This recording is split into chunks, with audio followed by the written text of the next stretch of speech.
साथ संजय कुमार भी जुड़ गए हैं जो कि अरब न्यूज़ से जुड़े हुए हैं। आपका भी स्वागत है संजय जी। आप इस पूरे घटना को, हमास के हमले को किस तरह से देखते हैं?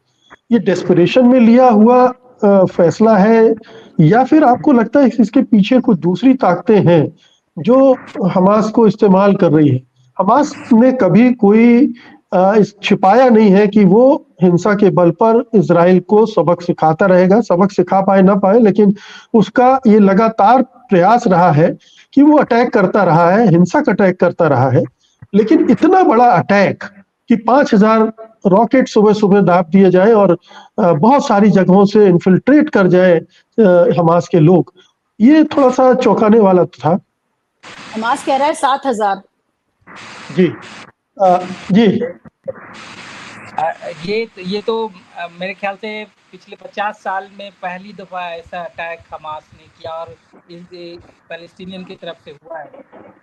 मेरा मानना ये है कि आप जिस ढंग से इज़राइली लोग पिछले कुछ सालों में और पिछले 1 सालों में अटैक पे अटैक पैलेस्टीनियन एरियाज़ में किए जा रहे थे, उनके होली प्लेसेस पे करते जा रहे थे, तो एक रोष तो पैलेस्टीनियंस में है ही, बढ़ ही रहा था और हमास उसी रोष का फ़ायदा उठा रहा है। हमास इसमें कोई ये छुपी बात नहीं है कि वो हिंसा में विश्वास करते हैं, वो एक टेरर ऑर्गेनाइजेशन है और उनका मीन्स, उनका method of achieving independence violence के थ्रू ही है। लेकिन ये वायलेंस को प्रमोट कौन कर रहा है और उनको कहाँ से मिल रहा है?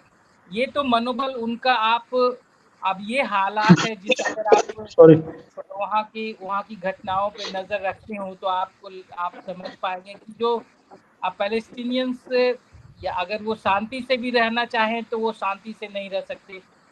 वो ह्यूमिलिएट किए जा रहे हैं day in and day out और इसका तो कहीं न कहीं जो हमारे जैसे संगठन है फ़ायदा उठाएंगे और यही हो रहा है। अब इसके लिए वर्ल्ड बॉडीज को, यूएस को और इंटरनेशनल कम्युनिटी को इजराइल को रिस्ट्रेन करने की ज़रूरत थी, जो उन्होंने अभी तक नहीं किया और इजराइल मनमाने ढंग से अपना ये काम किए जा रहा है।